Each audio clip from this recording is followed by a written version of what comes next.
Hey guys! Over the past week or so, you have been learning about the different reasons that authors write stories. You know that they either write a story to persuade you of something, which means that they're trying to convince you or to believe something, or they want you to believe their opinion and think the same things that they do. Just like last week in our story, I Don't Want to Be a Frog, the frog was trying to convince or persuade all the other animals why he should be them instead of actually being a frog.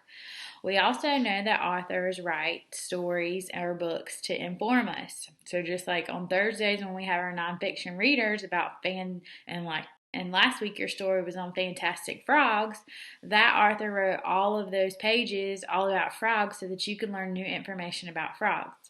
The last reason that an author would write a story is to entertain you.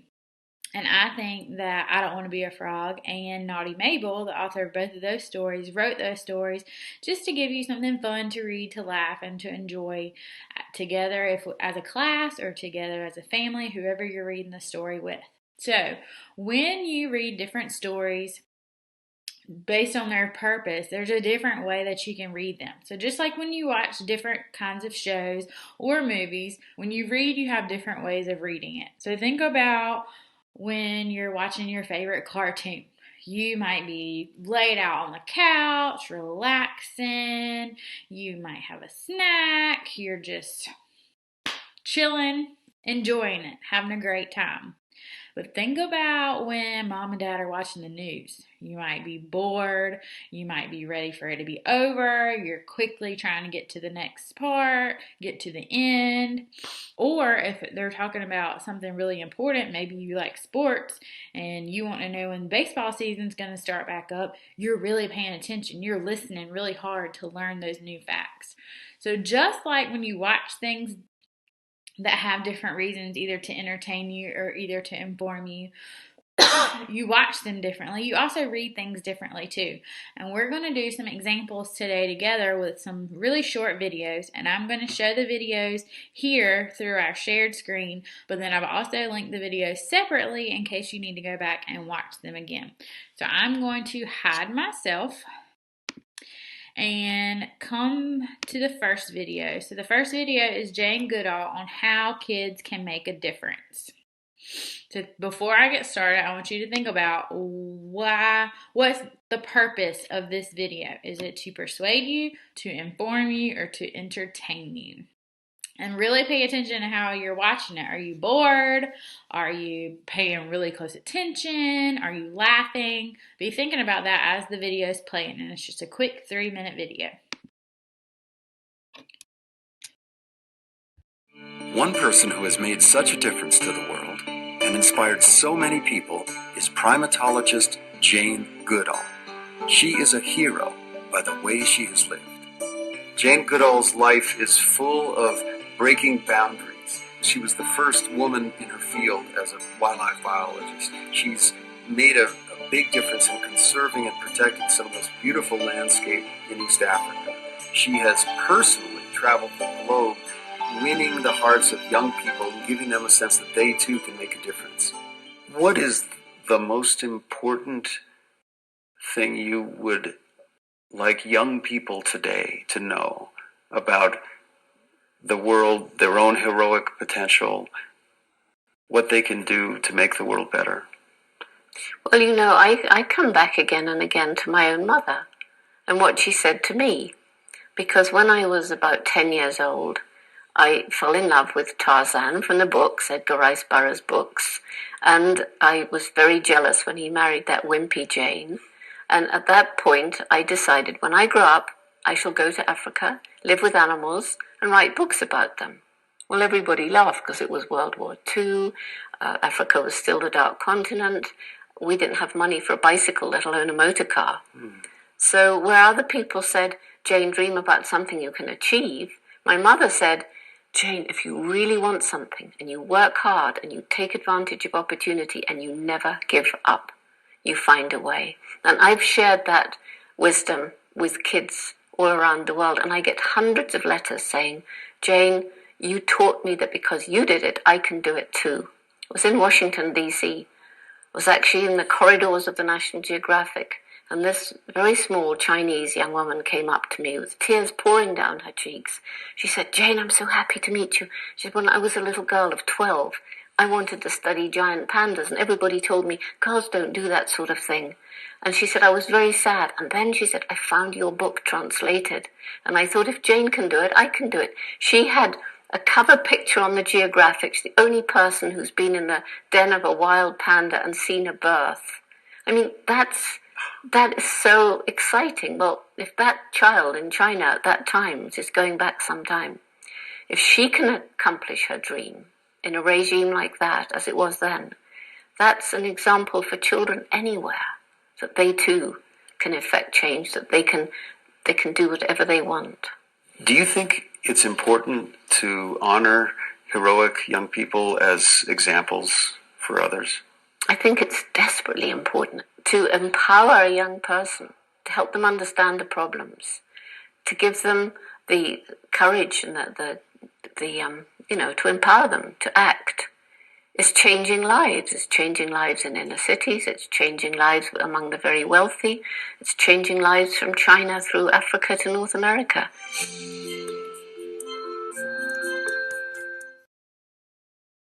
All right. And now now we have one more video to watch really quick. Think about this video. Is it made to persuade you, to entertain you, or to inform you? The baboon's just scratching his butt. He's like, I don't even care. All right, Wes, do it. You're boring. He's showing you a seat. He's saying, dude, do the trick. No, he's ignoring you. Okay, do it. Oh! Woo! Yeah. Right.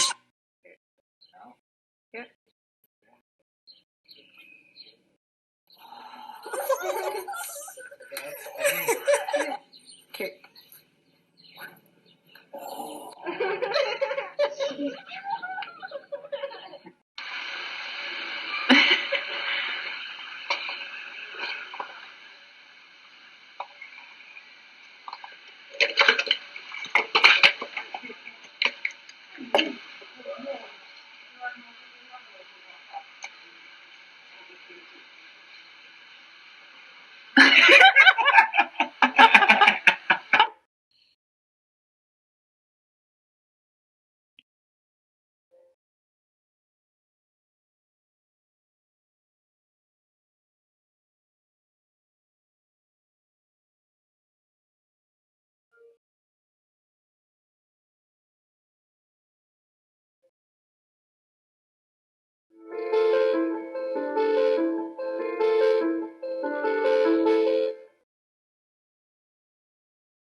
Oh, look. You can have it.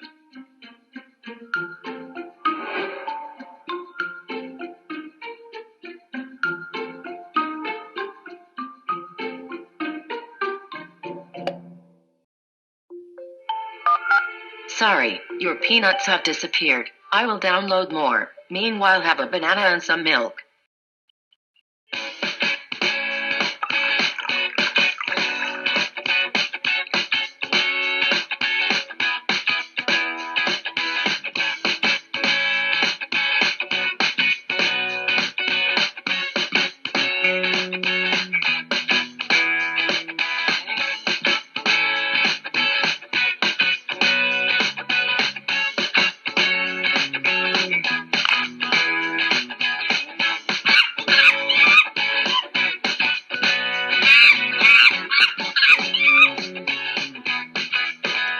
Come on, try yourself.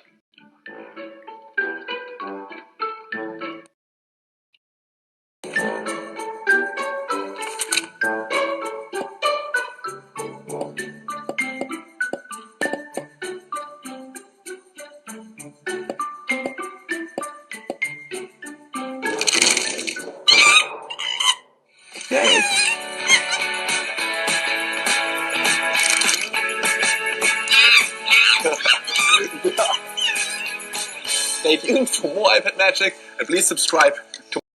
Okay, so now that you've watched the 2 different videos, I want you to take just a second and think about which video was made to inform you and which video was made to entertain you. We didn't have one that was made to persuade us, so that's why I blocked that box out. Good job. The one with the guy sitting down with Jane Goodall asking her questions and she was telling you all about her life, that one was made to inform you. Now I want you to think your assignment for today is going to be to think about how you watched each video. Were you relaxed when you watched that? Were you really paying attention to learn new facts about her? Was it kind of boring because you weren't interested? Did you not know anything about her and learn something new? Think about how you watched that video. The second video was made to entertain you. It was all about monkeys and magic and then being so surprised with the different magic tricks, especially that last monkey with the iPad and the peanuts coming out of that. I thought that was pretty cool. So I was really paying attention and watching because I was trying to figure out how in the world he was doing that too. So think about how you watched those 2 videos, and in the little flip flap down here, type about, were you more relaxed watching one? Did you pay more attention to another one? Did one make you more excited than the other? Was one kind of boring? Did you learn new facts from another? Just think about how you watched it and write a few words, blobs, down in the boxes below. If you need to go back and watch the videos again, they are also linked in the Google Classroom.